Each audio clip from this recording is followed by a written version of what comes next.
കൊന്നവരും കൊല്ലിച്ചവരും communist അല്ല എന്ന K രമയോട് പറഞ്ഞു. അതിൽ തന്നെയുണ്ട് നിറഞ്ഞ ചോദ്യങ്ങളും നിറയെ സ്നേഹവും ബഹുമാനവും ഒക്കെ. ഇനി ഇത്തരത്തിലൊരു കമ്മ്യൂണിസ്റ്റ് നേതാവിനെ കേരളം കണ്ടെത്തും. EP വധിക്കപ്പെട്ടിട്ട് 12 വർഷം കഴിഞ്ഞു. ഈ നെയ്യാറ്റിൻകര ഉപതെരഞ്ഞെടുപ്പ് ദിവസമാണ് VS EP ചന്ദ്രശേഖരൻ്റെ ഒഞ്ചിയത്തെ വീട്ടിലെത്തുന്നത്. ആ ചിത്രമൊക്കെ ഇപ്പോഴും കേരളീയരുടെ മനസ്സിലുണ്ട്. കെ രമയെ ചേർത്ത് പിടിച്ചു നിർത്തിയിരിക്കുന്നു VSൻ്റെ പിന്നെ കണ്ണട ഇങ്ങനെ താഴേക്ക് വീഴാനും തുടങ്ങുന്നു. മാത്രമല്ല അദ്ദേഹത്തിൻ്റെ തല കുനിഞ്ഞ് കൈകൂപ്പിയാണ് കെ രമയോട് അദ്ദേഹം ചേർന്ന് നിന്നത്. ഒരു പക്ഷേ അത് ഒരു പാർട്ടി മുഴുവനുമായും ആ വിധവയുടെ മുമ്പിൽ അല്ലേ, അങ്ങനെ തന്നെ നമുക്ക് പറയേണ്ടിയിരിക്കുന്നു. കുനിഞ്ഞു തല കുമ്പിട്ടു എന്നുള്ളതിൻ്റെ ഒരു സൂചകാത്മകമായിട്ടല്ലേ അദ്ദേഹം വന്ന് നിന്നത്. ഒരു പാർട്ടിക്ക് മുഴുവനായിട്ട് അദ്ദേഹം കൊടുത്ത ഒരു മാപ്പ്, അല്ലെ അദ്ദേഹം പറഞ്ഞ ഒരു മാപ്പല്ലേ. ഈ TP ചന്ദ്രശേഖരനെ സ്ഥിരമായിട്ട് ബൈക്കിലാണ് യാത്ര ചെയ്യുന്നത്. അപ്പോൾ VS അച്യുതാനന്ദൻ പറയുമായിരുന്നു, സൂക്ഷിക്കണം, പാർട്ടി ചില കാര്യങ്ങളൊക്കെ തീർച്ചപ്പെടുത്തിയിട്ടുണ്ടല്ലോ, പൊതുവെ ഒരു ഭീഷണി നിൽക്കുന്നുണ്ട്, അതുകൊണ്ട് സൂക്ഷിക്കണം ബൈക്ക് യാത്ര എന്ന് VS TP എടുക്കാൻ പറഞ്ഞു. TP പറഞ്ഞത്, പാർട്ടി തീർച്ചപ്പെടുത്തി കഴിഞ്ഞാൽ തീർച്ചപ്പെടുത്തിയതാണ്, ഞാൻ ഇനിയിപ്പം ഫ്ലൈറ്റിൽ യാത്ര ചെയ്താലും സംഭവിച്ചിരിക്കും എന്ന് TP VSനോട് പറയുകയുണ്ട്. കാരണം TPക്ക് പാർട്ടിയെ അറിയാമല്ലോ, വളരെ ഒന്ന് സൂക്ഷിച്ച് നടക്കണമെന്ന് പറഞ്ഞതാണ് VS. കാരണം ഇങ്ങനെ ഒരു ശത്രുപക്ഷത്തേക്ക് മാറുന്നു എന്നുള്ളത് കൊണ്ട്. അപ്പോൾ VS എല്ലായിടങ്ങളിലും ഒരു ആശ്വാസവും ഒരു തണലുമൊക്കെയായിട്ട് നിന്നിട്ടുണ്ട്. പാർട്ടിക്കാർക്ക് മാത്രമല്ല പറഞ്ഞു, അദ്ദേഹത്തിൻ്റെ ആ ഒരു വരവും അല്ലെങ്കിൽ അദ്ദേഹം കൊടുത്ത ഒരു ധൈര്യവുമാണ് എനിക്ക് പിന്നീട് മുൻപോട്ട് പോകാനുള്ള ഒരു ഊർജം എന്നുള്ളത്.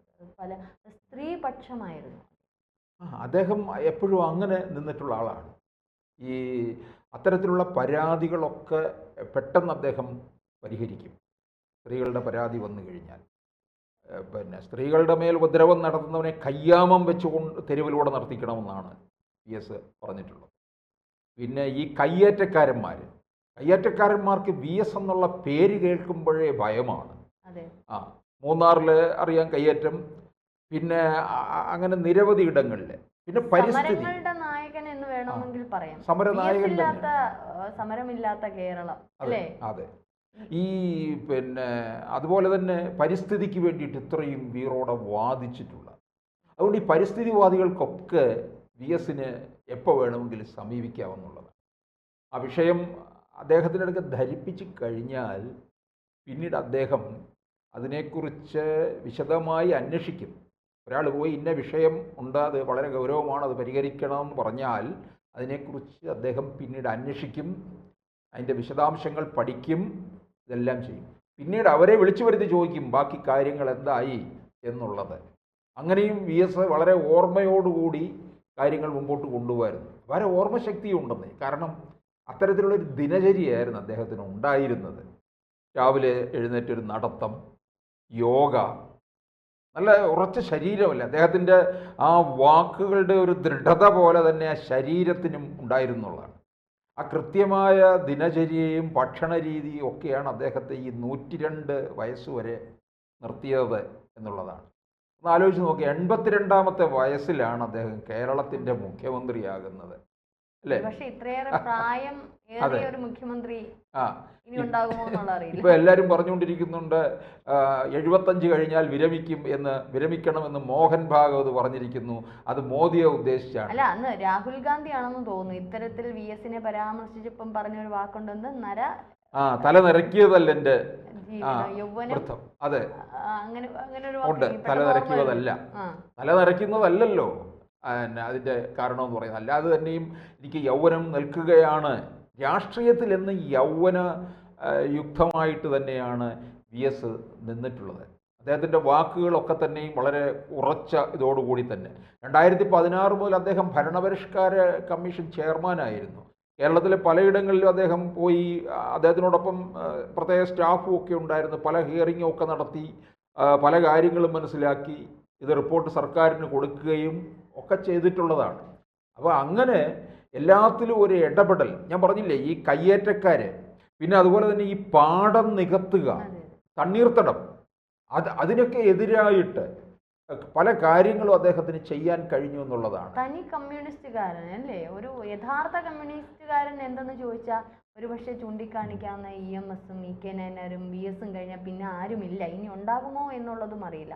ഒരുപക്ഷെ EMSന്റെ ചൂട് പിടിച്ച് നടന്ന കാലഘട്ടത്തിൽ അദ്ദേഹത്തിൽ നിന്ന് ആർജിച്ച കുറേ കാര്യങ്ങൾ VSന് വലിയ ജനങ്ങളുടെ ഇടയിൽ തന്നെ ഒരു സ്വാധീനം, അല്ലെങ്കിൽ ഭരിക്കുന്നത് എങ്ങനെയാണ്, എങ്ങനെ കൈകാര്യം ചെയ്യണം അല്ലേ, ഒരു കമ്മ്യൂണിസ്റ്റ് നേതാവ് എങ്ങനെയായിരിക്കണം എന്ന് ഒരുപക്ഷെ VS ഒരുപക്ഷെ EMSനോടൊപ്പമുള്ള അദ്ദേഹത്തിൻ്റെ നടത്തം അല്ലേ. പക്ഷെ പിന്നീട് നമുക്കത് കാണാൻ കഴിഞ്ഞിട്ടില്ല. ഒരു കമ്മ്യൂണിസ്റ്റുകാരനിലും ഒരു നേതാവിലും നമുക്കത് കാണാൻ സാധിച്ചിട്ടില്ല. ഈ അപാരമായ കഷ്ടപ്പാടിൽ നിന്ന് വന്ന ആളാണ് കേട്ടോ. ഈ പിന്നെ EMSൻ്റെയും EK നായനാരുടെയും ജീവിത സാഹചര്യമല്ല VSനുള്ളത്, അത് മനസ്സിലാക്കും. വെറും ഒരു 7ാം ഏഴാം ക്ലാസ്സുകാരൻ, അതുപോലെ തന്നെ പിന്നെ തയ്യൽ പണി. ഇദ്ദേഹത്തിൻ്റെ ചെറുപ്പത്തിലെ അച്ഛൻ മരിച്ചുപോയി. അമ്മ വസൂരി രോഗം പിടിപെട്ടാണ് മരിക്കുന്നത്. വസൂരി വന്നു കഴിഞ്ഞാൽ പറമ്പിൽ എവിടെയെങ്കിലും ഒരു കുടില് കെട്ടിയിട്ട് അവിടെ കിടത്തിയേക്കും. അവിടെ ആയിരിക്കും ഭക്ഷണമൊക്കെ എത്തിച്ചു കൊടുക്കുന്നത്. അങ്ങോട്ടേക്ക് ആർക്കും എത്തി നോക്കാൻ പറ്റത്തില്ല. ഇന്നത്തെ ചില നേതാക്കന്മാരുടെ ബുക്കുകളുടെ ഇടയിൽ ജീവിക്കുന്ന സാംസ്കാരിക നായകന്മാരായിട്ടും ബുദ്ധിജീവികളായിട്ടും അവരുടെ ചില വീടുകളിലൊക്കെ ചെന്ന് കഴിഞ്ഞാൽ ബുക്കുകളുടെ വലിയ ശേഖരണവും അവരുടെ പ്രസംഗങ്ങളിൽ ഒരിക്കലും മനുഷ്യന് ഉൾക്കൊള്ളാൻ കഴിയാത്ത സാഹിത്യത്തിന് അതീതമായിട്ടുള്ള വാക്ചാതുര്യമൊക്കെ കൊണ്ട് ചിലപ്പോൾ അവർ പ്രസംഗിക്കുമായിരിക്കും. പക്ഷെ അതിനപ്പുറം വെറും 7ാം ക്ലാസ്സുകാരൻ്റെ പ്രസംഗം കേട്ടിരിക്കാൻ ഈ പാർട്ടി ഭേദമന്യാണ് ആൾക്കാരന്ന് എത്തിയിരുന്നത്. അല്ലേ, തീപ്പൊരിയായിരുന്നല്ലോ. അതുകൊണ്ടാണ് സഖാവ് കൃഷ്ണപിള്ള അദ്ദേഹത്തിന് 18 വയസ്സ് എത്തുന്നതിന് മുമ്പ് തന്നെ പാർട്ടിയിൽ അംഗത്വം കൊടുത്തു. അവിടെ ആ കയർ തൊഴിലാളികളെയൊക്കെ സംഘടിപ്പിക്കുന്നതിലും അവരുടെ അടുക്കൽ കാര്യങ്ങൾ പറഞ്ഞ് മനസ്സിലാക്കിക്കുന്നതിനും വളരെ ക്ഷമയോടുകൂടി തന്നെ അദ്ദേഹം മുന്നോട്ട് പോയി. അതിനുവേണ്ടിയാണ് അദ്ദേഹത്തിൻ്റെ ഈ സംഭാഷണ രീതിയെ ഒരു പ്രത്യേക രീതിയിലേക്ക് നീട്ടിയും കുറുക്കിയും ഒക്കെ പറയാൻ തുടങ്ങിയത്. അന്നേ തുടങ്ങിയതാണ് അത്. പിന്നെ ഈ സ്കൂളുകൾ വിദ്യാഭ്യാസം ഒന്നും ചെയ്തിട്ടില്ലാത്ത പ്രായമേറിയവരൊക്കെ അവിടെ ഉണ്ട്. അവരോടൊക്കെ പറഞ്ഞ് മനസ്സിലാക്കിച്ചു കൊടുക്കുകയാണ്.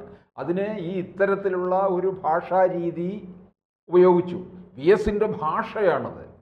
ലോകത്ത് എത്ര ജനങ്ങളുണ്ടോ അത്രയും ഭാഷയുണ്ടെന്നാണ് ഭാഷാശാസ്ത്രജ്ഞന്മാർ പറയുന്നത്. അപ്പോൾ VSനൊരു ഭാഷയുണ്ട്. ആ ഭാഷയിലാണ് VS കേരളം കീഴടക്കിയത്. VSൻ്റെ ശരീരം മുഴുവൻ ഇളകി ആടുകയായിരുന്നു. ഇപ്പോൾ അത് കുറച്ച് കുറവായിരുന്നു പിന്നീട് വന്നപ്പം. പിന്നെ ശരീരം മുഴുവൻ ഇളകി ആടി ആംഗ്യ വിക്ഷേപങ്ങളോടുകൂടി അദ്ദേഹം ഇങ്ങനെ കൈയൊക്കെ എടുത്ത് ആംഗ്യ വിക്ഷേപങ്ങളോടുകൂടി ഉള്ള വായ്ത്താരിയായിരുന്നു. ആരോഹണ അവരോഹണ ക്രമത്തിലുള്ള വായ്ത്താരിയോടുകൂടി അദ്ദേഹം ആ സദസ്സിനെ മുഴുവൻ കീഴ്പ്പെടുത്തുകയാണ് ചെയ്യുന്നത്. ഇദ്ദേഹം ഇവിടെ നിന്ന് ഈ ഭൂമിയിൽ നിന്ന് മറഞ്ഞു പോയാലും ഇദ്ദേഹത്തിൻ്റെ ഈ പ്രസംഗമൊക്കെ ഇങ്ങനെ ഇപ്പോഴും ഇവിടെ ഗർജിക്കുകയാണ്. ഇതൊരു സാഗര ഗർജനമായിരുന്നു എന്ന് വേണമെങ്കിൽ പറയാം. ഇദ്ദേഹം ചോദിച്ച ചോദ്യങ്ങളെല്ലാം ഇവിടെ അന്തരീക്ഷത്തിലുണ്ട്. ആ ചോദ്യങ്ങൾ ഇനി അതിൽ തൊട്ടുകൊണ്ട് ആരെങ്കിലും ഉയർത്തിപ്പിടിച്ചുകൊണ്ട് വരാൻ ആർക്കെങ്കിലും തൻ്റെ ഇടമുണ്ടോ എന്നുള്ളത് നമുക്ക് കണ്ടറിയാം.